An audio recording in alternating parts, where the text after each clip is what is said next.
Hi! Welcome to the third installment of the introduction portion of I'm a Christian, the weekly commentary on news and events from a Christian point of view. The goal of this commentary is to cut through the common propaganda about Christianity and give an honest report of what a Christian should be doing or saying in order to remain consistent with their claimed belief system. Over the last 2 weeks, we have defined what a Christian is and then reviewed 20 out of over 400 prophecies about this Christ that Christians claim to believe in. We used the shared Jewish and Christian text called the Old Testament for these prophecies, and we treated it only as a religious text. This is because while Jews and Christians both believe the Old Testament to be historical in nature, its historical validity is not essential to the identity of the Christ. The only thing that needs to be proved is that the prophecies existed long before the person claiming to be the Christ came into the picture. The discovery of the Dead Sea Scrolls in the 20th century proved that the prophecies existed at least 300 years before the person claimed to be the Christ came into the picture. I invite you to join me too as we show that the Christian New Testament is an actual historic record that reports a real person and real happenings. Who am I, and why do I care? I'm Rod Nogler, and I'm a Christian.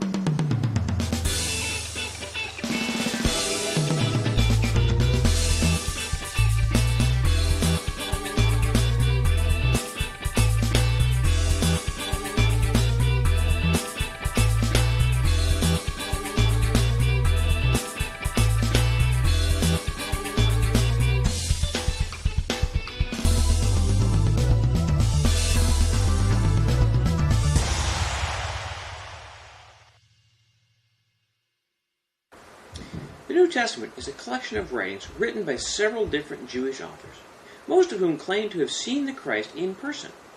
There are 3 basic sections to the New Testament. The first section is historic in nature, comprised of the Gospels of Matthew, Mark, Luke, and John, and the book of the Acts of the Apostles. Each of the Gospels covers the life of Christ in different manners, but rather than conflict, they add different parts of the picture. Matthew seems to have been written to a Jewish audience. Mark seems to have written to a non-Jewish audience. Luke is the most interesting of the Gospels from a historic viewpoint, as it reports to have been researched by the author and written as a historic record. The same author continued the work in the book of Acts, making another continued historic record.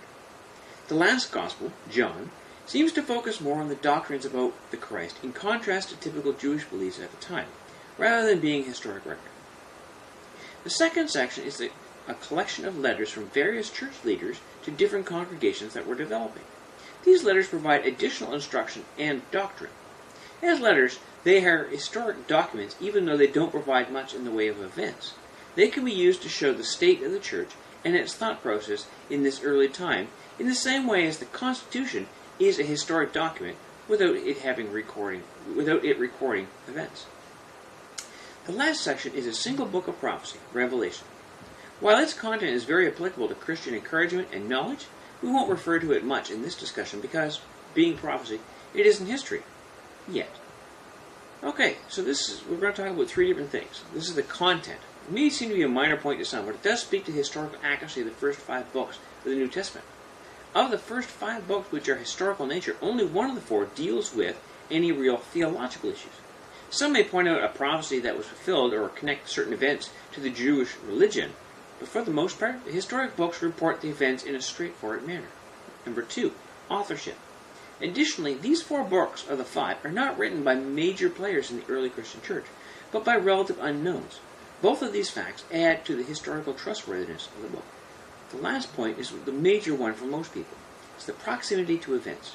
Many famous events in history were not recorded at the time that they occurred, yet we learn them as fact. When you investigate their records, you may be shocked to find out just how far removed from the event the record may be. Yet the Bible has a much better record, and it still is challenged as history.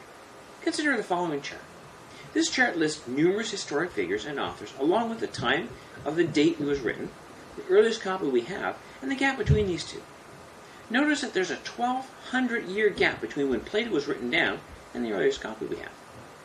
Notice that there is a 1,000-year gap between Julius Caesar's crossing of the Rubicon and the earliest record we have of it.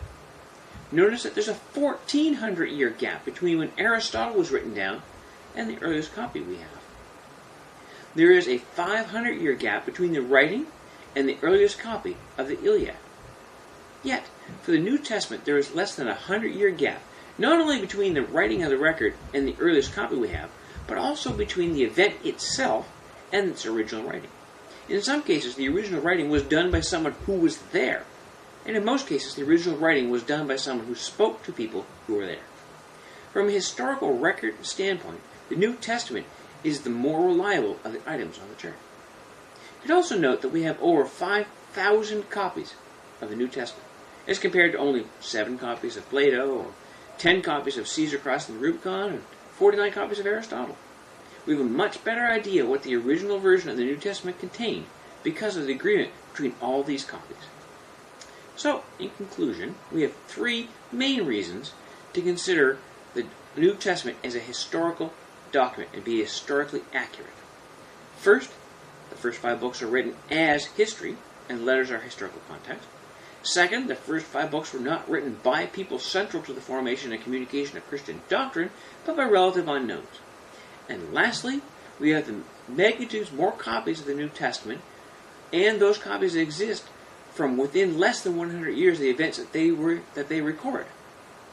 Next week, we will use this historic document to compare the life of a particular individual to the prophecies we discussed last week, and show that the Messiah has come, and that he is the one that Christians belong to and are in the form of.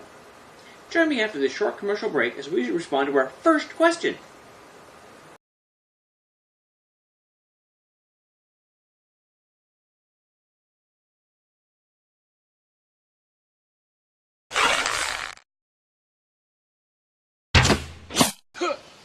Message for me?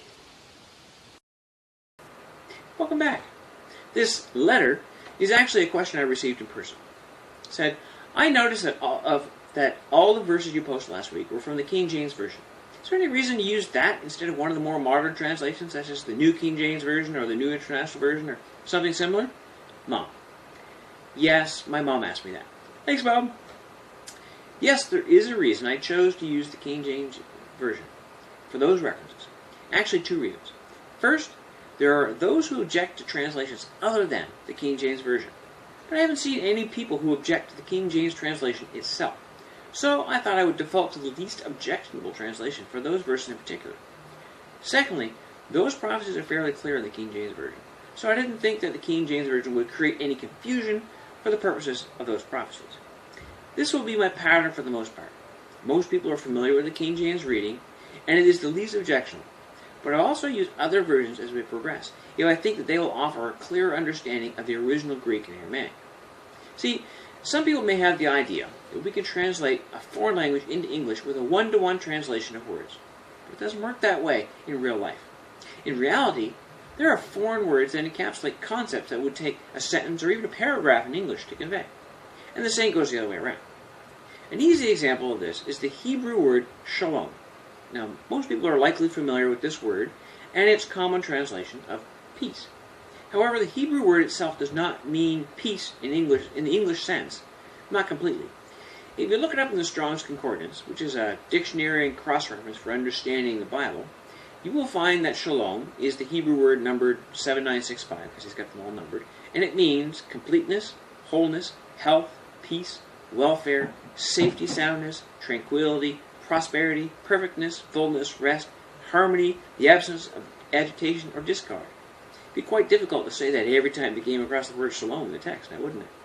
The Amplified Translation does this to a point, though, including some of the fuller definitions of original words within the text to help clarify the original intent.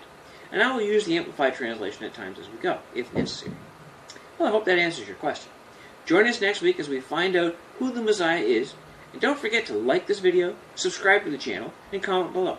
These things help encourage me that you like what you see, or don't like it, and it also supports me in making new videos.